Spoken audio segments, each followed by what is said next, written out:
Since the beginning of recorded history, the human race has been at war. First with members of their own family, then their fellow countrymen, and finally nations at large.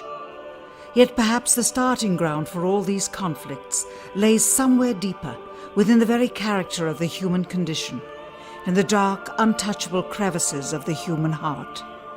It is said that the first iniquity of free will began even before the maiden pilgrimage from the embryo, preceding the very creation of the earth itself, in the forelife of souls in the heavenly realms.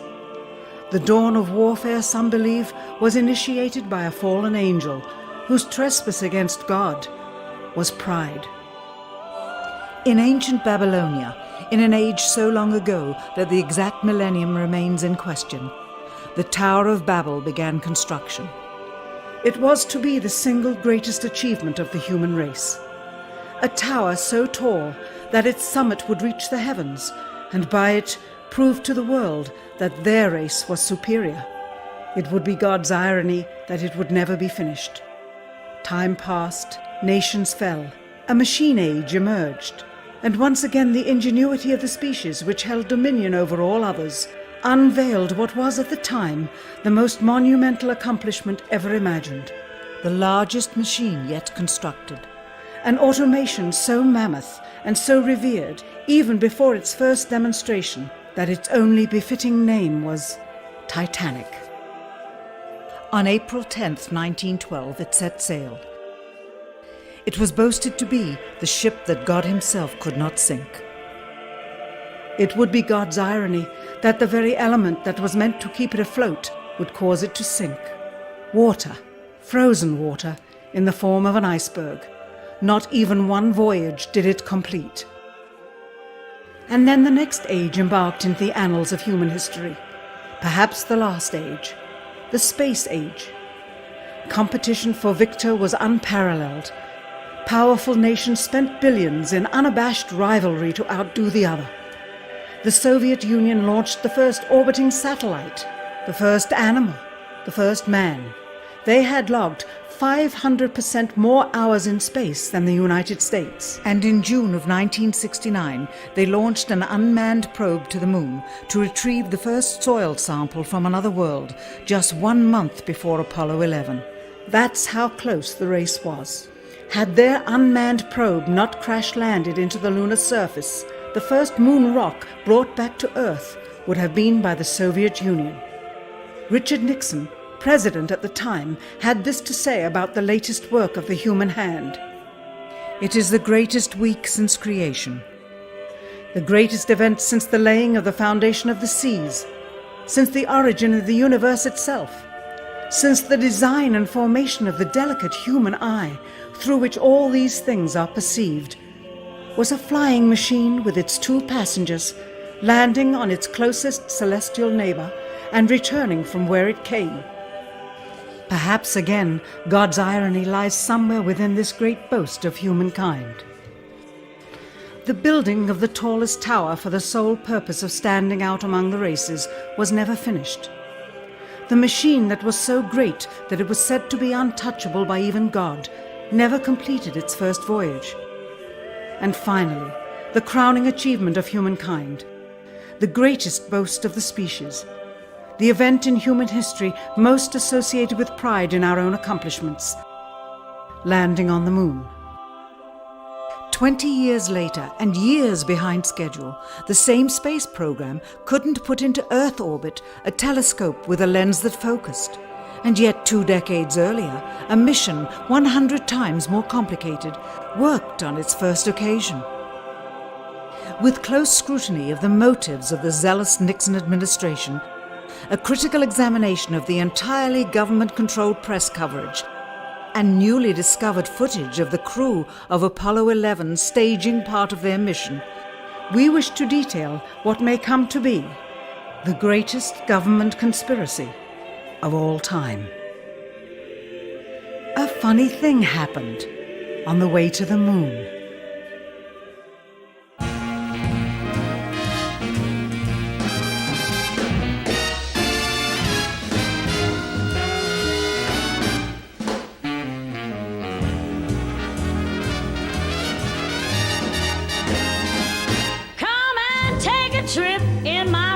watch it. We'll have a lovely afternoon. Kiss the world goodbye, and away we'll fly. Destination moon. We'll travel fast as a light till we're out of sight. The earth will be like a toy balloon. Oh, what a thrill you'll get riding on my jet. A destination moon. Oh, we'll go up, up, up, up. Straight to the moon we two. High in the starry blue. I'll be out of this world with you.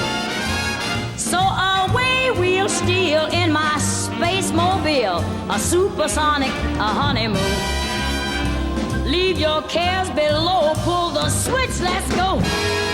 A destination moon.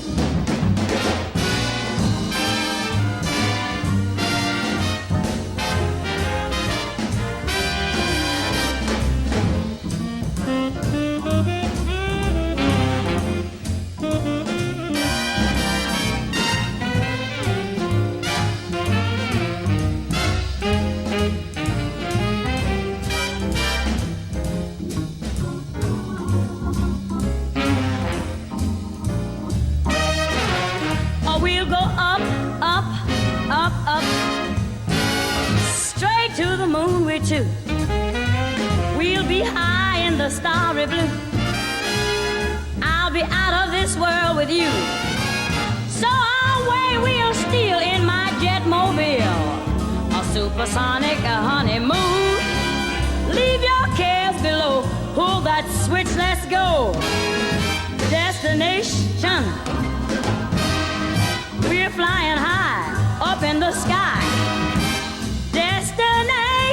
Destination moon.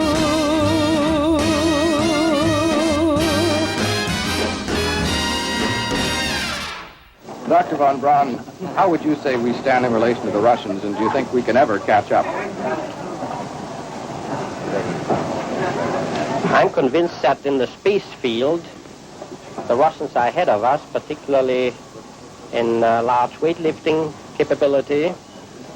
And that at the moment, the problem is not so much to catch up, but first build up the working speed that they have already demonstrated.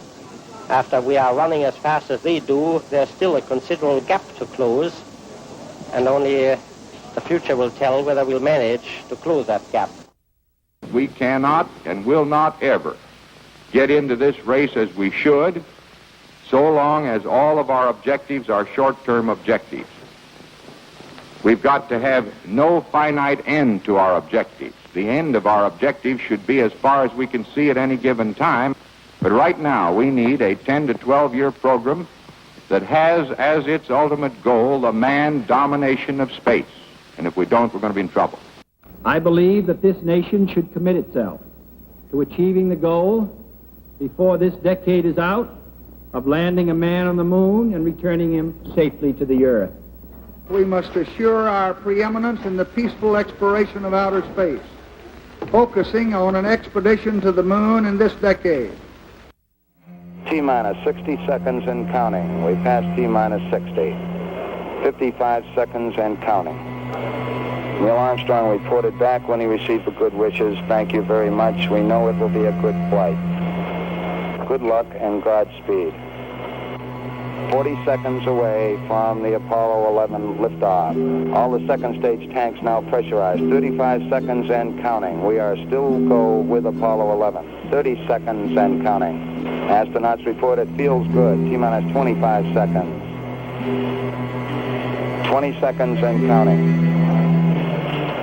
T-minus 15 seconds. Guidance is internal. 12, 11, 10, 9. Ignition sequence start. 6.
Unbeknownst to the citizenry, high above the Earth, beginning at an altitude of 1,000 miles and extending an additional 25,000 miles, lay lethal bands of radiation called the Van Allen radiation belts.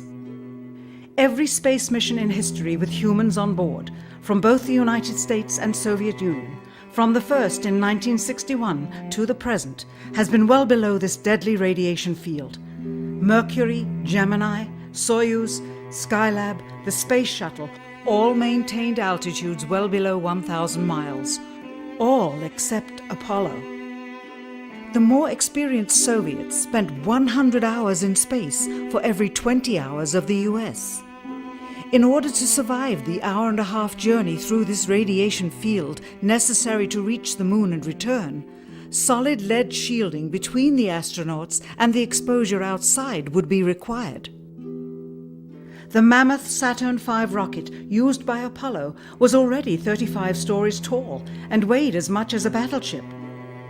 To add additional tonnage in the form of a lead barrier completely surrounding the crew members would have made it impossible for the vehicle to get off the ground.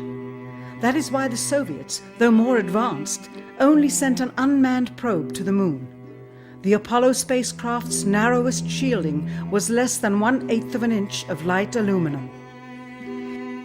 In 1998, the Space Shuttle flew to an altitude of 350 miles, one of its highest altitudes ever, hundreds of miles below the beginning of a field of radiation that was so severe that the astronauts inside of their shielded spacecraft and inside of their shielded spacesuits saw flashes of light with their eyes shut that they described as shooting stars, due to radiation penetrating first the shuttle's shielding, then their spacesuit shielding, then their skulls, and finally the retinas of their closed eyes. As a result, CNN issued the following report noting NASA's unpredicted surprise. The radiation belt surrounding Earth may be more dangerous for spacewalking astronauts than previously believed. Scientists say the phenomena known as the Van Allen belts can spawn killer electrons when the Earth's magnetic field changes.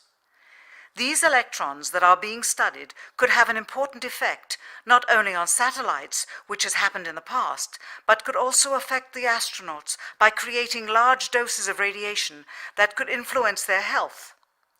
The electrons can penetrate through various materials, including spacesuits, and can pass through, in fact, the walls of the space station, and can create high charges deep inside of these objects. President Kennedy, a man of political, not scientific background, set the irrevocable goal of landing a man on the moon by the end of the 1960s, just days after America's first astronaut had spent a mere 16 minutes in space, not even achieving a single orbit around the Earth. We choose to go to the moon in this decade and do the other things, not because they are easy, but because they are hard. We take an additional risk by making it in full view of the world. But as shown by the feat of astronaut Shepard, this very risk enhances our stature when we are successful. The technology necessary to launch the massive Saturn V rocket and an intercontinental ballistic missile is 95% similar. When the Soviet Union launched mankind's first satellite, Sputnik, in 1957, there was grave concern that they had mastered space ahead of the United States and might use this advantage to launch a first nuclear strike from an orbit high above North America. When they also put the first animal in space, then the first man in space, then achieved the first spacewalk, the first crew of 3, and the first ever of 2 simultaneously orbiting spacecrafts, concern turned to fear and then horror as America watched their communist enemy achieve all these firsts with no hope in sight of ever catching up. President, a member of Congress said today that he was tired of seeing the United States second to Russia in the space field. I suppose he speaks for a lot of others. What is the prospect that we will catch up with Russia and perhaps surpass Russia in this field? However tired anybody may be, and no one is more tired than I am, it is a fact that it's going to take some time, and I think we have to recognize it. They secured these large boosters which have led to their being first in Sputnik and led to their first putting their man in space. We are, I hope, going to be able to carry out our efforts with due regard to the problem of the life of the man involved this year. But we are behind.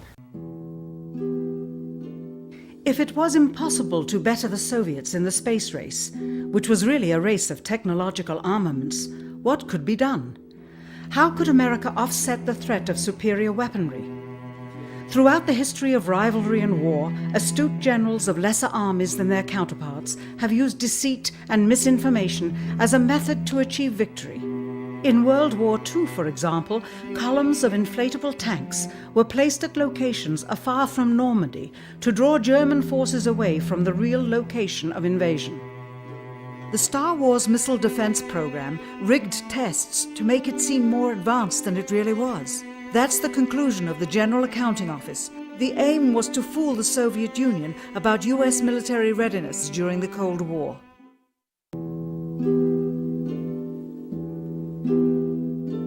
Certainly, it was not possible to fool just the Soviets about US strategic capability in the 1960s, while somehow informing 200 million Americans of the truth secretly. In order for them to believe the United States had the capability to go to the moon, everyone would have to believe it.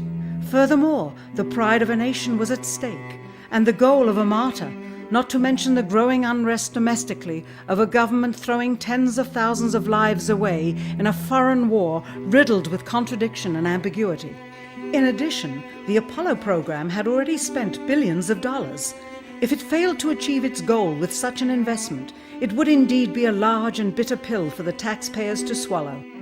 The cost of the program, whose sole goal was to be the first to plant a flag on the lifeless rock just outside the Earth, if adjusted for inflation to the 21st century, was $135 billion.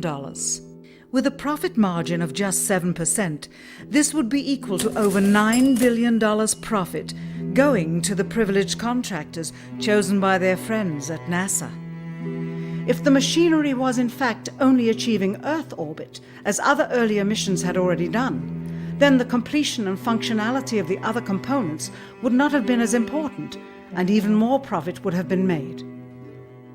$135 billion could feed 2 million people for their entire lives. It could also buy 2 million two-bedroom houses. Yet how could such an undertaking be kept secret, and for such a long time?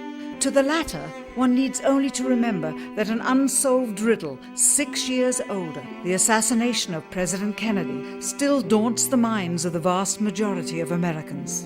As a parent of a conspiracy, as his assassin being assassinated himself, the truth of the matter has still escaped history.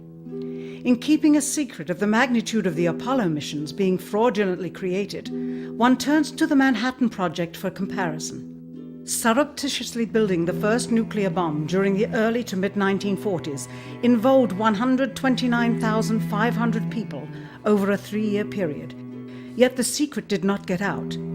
A quarter century later, the art and technology of espionage inevitably improved, narrowing dramatically the number of players in the know of a large clandestine operation.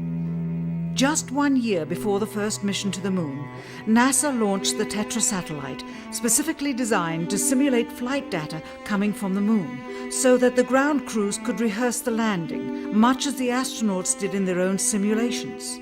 Had it not supposedly fallen back to Earth, all that would have been needed during the actual flight would be a repeat of one of these computer programs, with a few original variations, transmitted to the satellite for rebroadcast to Houston. Scores of computers and their deceived operators on the ground would then receive prearranged information, including the alleged location, altitude, and fuel consumption of the spacecraft, as if it were descending to the moon's surface. If the Soviets tried to find the actual location of an Apollo crew in the hundreds of thousands of miles surrounding the Earth and the moon, it would be tantamount to trying to find a rowboat in the Atlantic Ocean. The fact that the Apollo program was so departmentalized, with various construction and test sites around the country, meant that only a few people saw the whole picture. And for the first time ever, there was no independent press coverage of such an historical event. Whatever pictures and sound were distributed to the public were strictly controlled and previewed by the federal government. They were then disseminated unchecked until this hour. For who would realize that the unthinkable was not only possible, but absolutely true?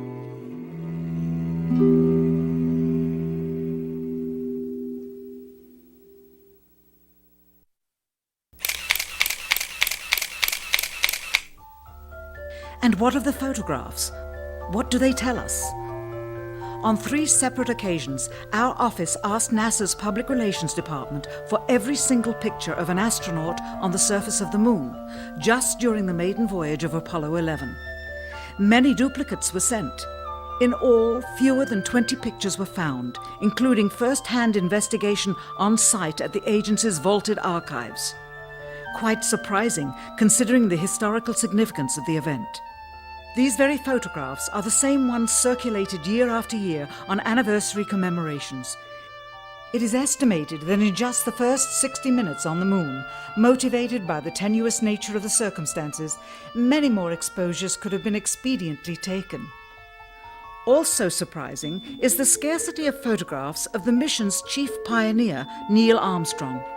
The greatest achievement in human history, and of the man whose first step echoed around the world, dawning a new age of scientific enlightenment, there is only one full-body picture of him on the Moon, besides this ghostly reflection.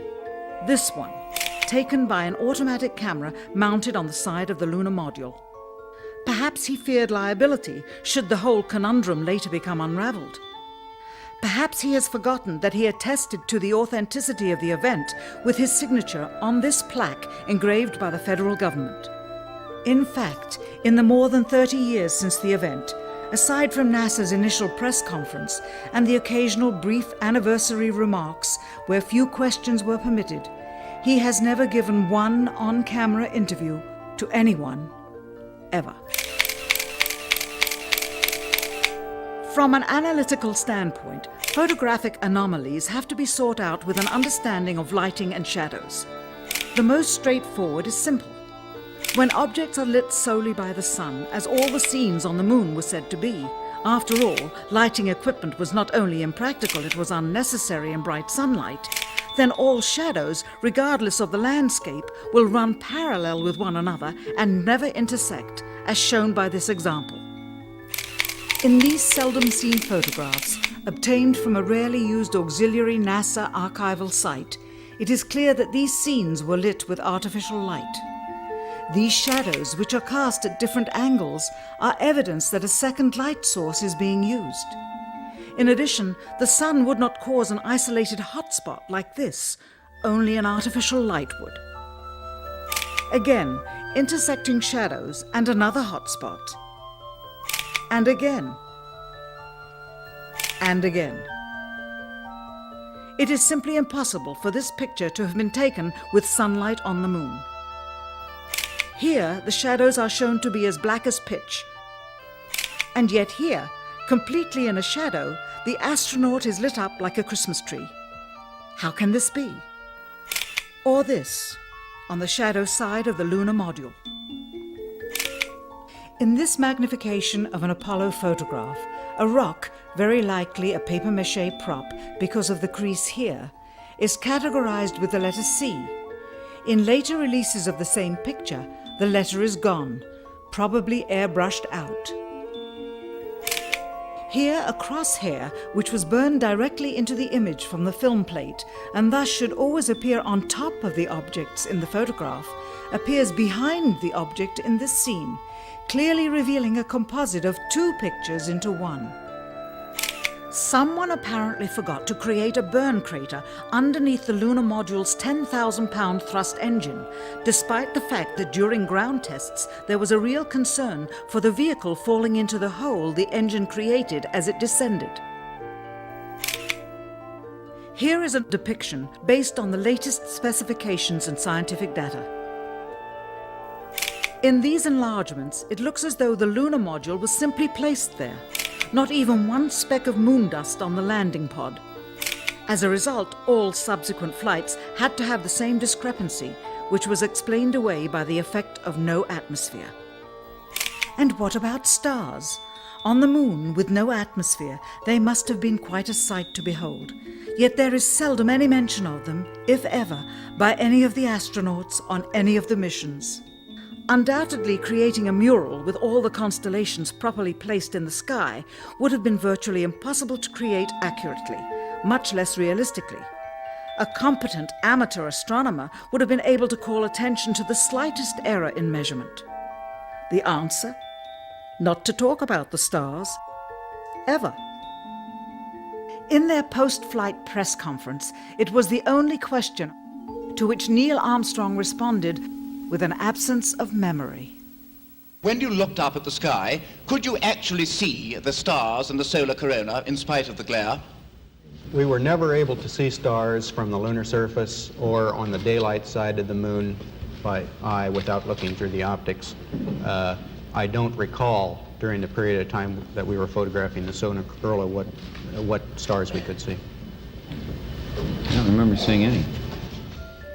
Years later, though, Michael Collins would remember seeing the elusive stars and wrote about them in Expeditions to the Moon.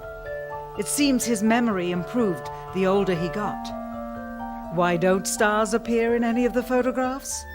Simply because the proper, mostly closed exposure setting for the camera's iris, set that way to compensate for the bright sunlight on the moon's surface, completely diminished the faintness of relatively distant specks of diminutive light. This answer is true. It does not, however, explain why they never took any pictures of the stars by themselves, with an exposure setting perfect for them. While they took 3 automobiles to the moon, they never took a photographic telescope. Had they done so, they would have been able to see farther into the universe than had ever before been realized. If they had taken a telescope and were not actually on the moon, they would have had to concoct undiscovered galaxies that might one day prove to be non-existent. The cost of the 3 moon rovers in 21st century currency? Nearly $60 million each, though they had fewer parts than a Jeep. Where was all this money going? Then there's the flag, blowing in the wind, at least twice, on the atmosphereless moon. We can only guess that most of the missions were staged inside for fear of possible aerial or satellite reconnaissance from an unfriendly nation. The backpacks, designed for 1/6 gravity, must have had the cooling systems removed to allow for movement without falling over. With very near and hot studio lighting, that left one hot astronaut inside. Assuming that it was the astronauts inside, after all, their faces were always covered. The necessary mammoth amounts of air conditioning were probably responsible for the air current. Here the editor cuts to a still shot of the flag, just as the effect becomes noticeable. Here it is unchecked. This rare clip, attained decades ago, was never re-released with the inevitable increase in experience and scrutiny. To demonstrate 1/6 gravity, a bouncy, floaty feel to the astronauts' movements would be similarly achieved with relative simplicity. Slow motion. You are viewing the scenes as they aired more than 30 years ago. Now let's look at them with the speed doubled.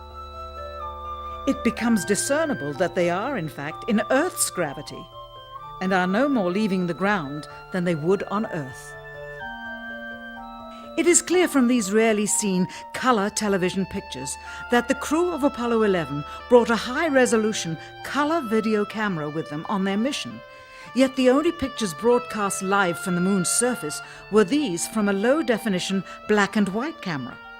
In fact, the networks complained because in addition to this, they were forced to shoot the images, second generation, off of a projection TV of the technology of 30 years ago, and were not even allowed to take a direct feed, which further degraded the quality and clarity of the images. Perhaps this was precisely what NASA and the federal government had in mind. After all, it was a first, regardless of where they were. Better to open up their debut mission with fuzzy pictures and numerous blackouts, rather than show too much revealing detail of a false scene that was yet unproven. And finally, the element that seals their fate. Of all the footage of Apollo 11 requested from NASA over a 5-year period, one gem was discovered just before the completion of this documentary. An old reel received by mistake. It contains the raw or unedited footage of the crew of Apollo 11, Michael Collins, Edwin Aldrin Jr., and Neil Armstrong, staging part of their mission for nearly an hour in living color, with exceptionally clear behind-the-scenes audio of conversations discussing the techniques used to achieve a disingenuous picture depicting the Earth at a distance, in order to falsely demonstrate their far journey from it and their ability to survive passing through the Van Allen radiation belts. It cannot be misconstrued that this staging was done for some other reason prior to the mission, for the reel itself is slated and dated July 18th, 19th, and 20th, 1969, the very days of the mission when they were said to be approaching and achieving lunar orbit. Furthermore, it is apparent they are in genuine zero gravity aboard the actual spacecraft, necessary to convince the mass media of their authenticity, just not any further than Earth orbit, as you will see. In this never-before-seen or heard footage, not only is the radio conversation between the astronauts and Houston Control audible, there is a secondary, private conversation taking place between the crew and a third confidential party, prompting the astronauts with what to say, when to speak, and how to effectively manipulate the camera to achieve the desired misleading effect. NASA claims that the Houston transmissions were the only ones taking place with the astronauts. Listen now as Houston Control initiates a conversation with the crew, only to find them too preoccupied with the behind-the-scenes trickery to respond. Moments pass and the oversight is picked up on by the clandestine third party, who quickly prompts them with, "Talk." Immediately, Neil Armstrong speaks. Hello, Apollo 11. Houston, Goldstone says that the TV looks great. Over.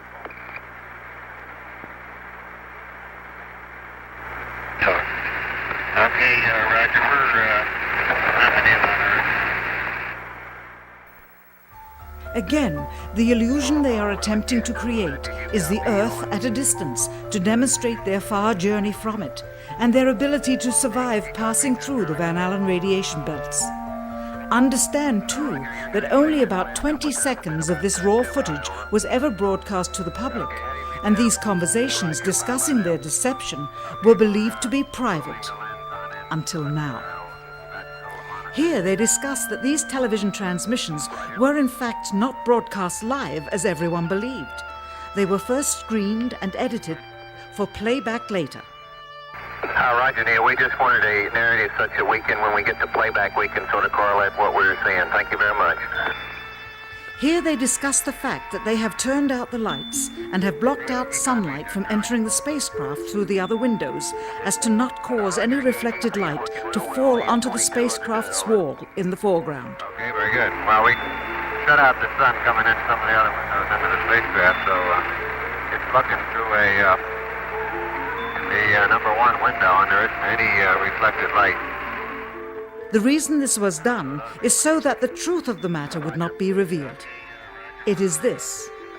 Though the federal government would have you believe that this is a view of Earth from a distance out of the spacecraft's window as it nears the moon, it is not. What they have ingeniously done is placed the camera at the back of the spacecraft and centered the lens on a circular window in the foreground, outside of which it is completely filled with the Earth in low orbit. The circumference of the window then appears to be the diameter of the Earth at a distance, with the darkened walls of the spacecraft appearing to be the blackness of space around it. That is why they wanted the interior dark and blocked out the sun from entering through the other windows. Here you can see the extruded window, probably 2 inches thick at the bottom. This is because the Earth's shine is coming in at a downward angle. It also causes the Earth to appear to be an irregularly shaped circle, for you are seeing the outside of the window at the bottom and the inside of the window at the top, which together form 2 different sized halves of a circle. Subsequently, this take was never used. As they perfected the shot, a crescent-shaped piece of black material was inset slightly into the window to create the illusion of the Earth's terminator line dividing night and day. It is uncannily convincing. During this segment, intended to be edited and played back later for the worldwide television audience, dated July 18, 1969, Neil Armstrong condemns himself as he states that he is 130,000 miles out, or halfway to the moon, as the NASA flight log also states on this date, when he is in reality in low Earth orbit of a few hundred miles. Roger, Houston, Apollo 11. Calling in from about 130,000 miles out. Here, during another segment, also intended to air after review, Neil Armstrong falsely explains to the viewers how the shot is attained by putting the camera's lens to the window's glass, as it would have to be if they were the claimed distance away from the Earth. We only have one window that has a view of the Earth, and it's filled up with the TV camera.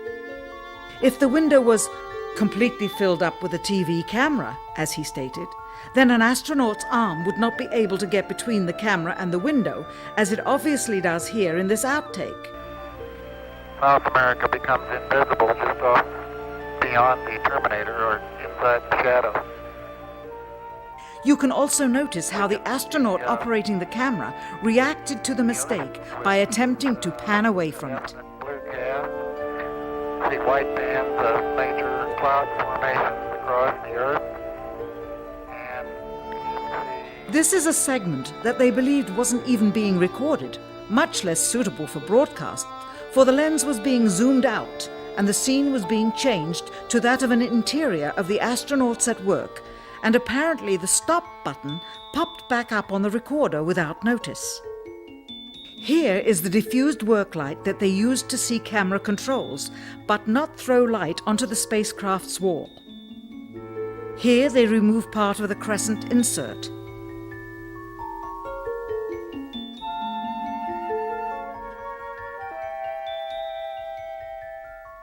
Finally, the iris is opened up and you can see the real location of the camera and the very bright and near Earth out the window.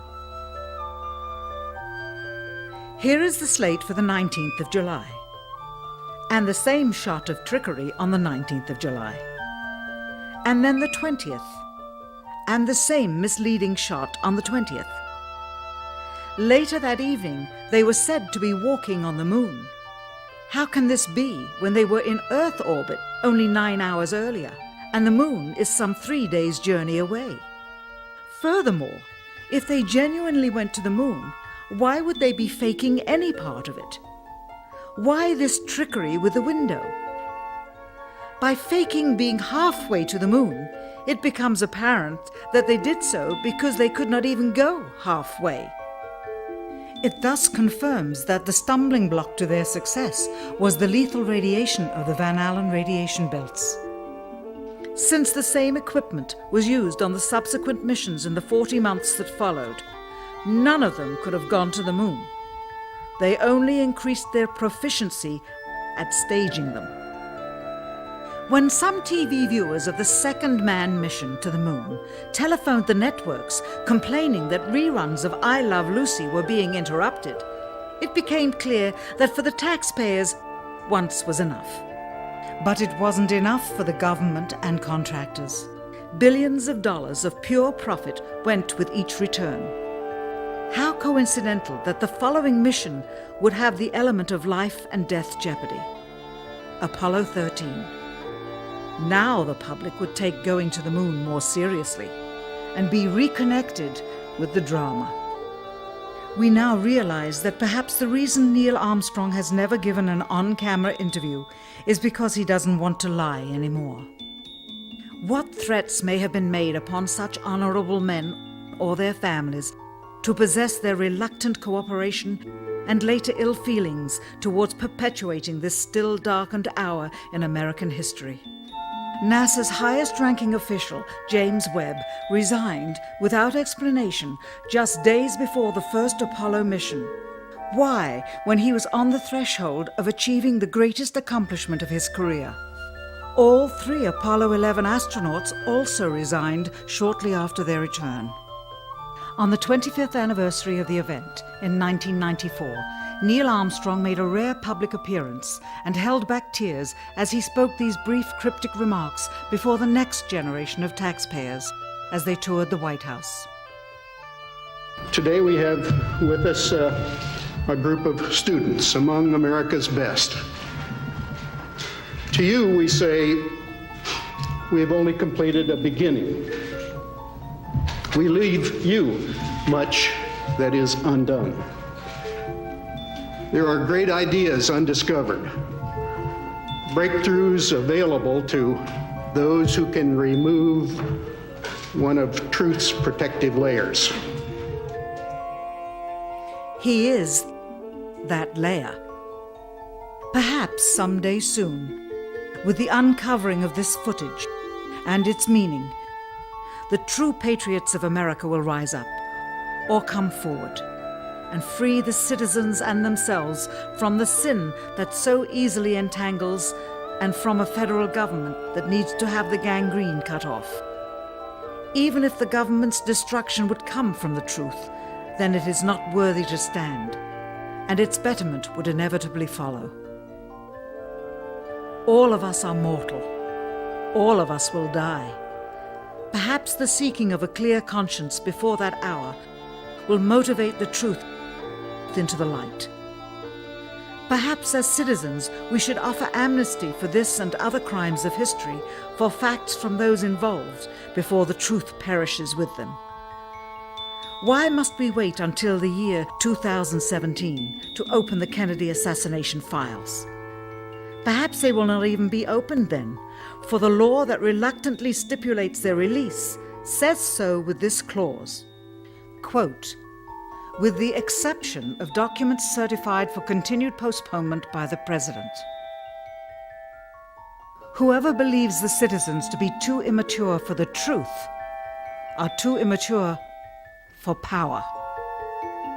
The truth will always set us free.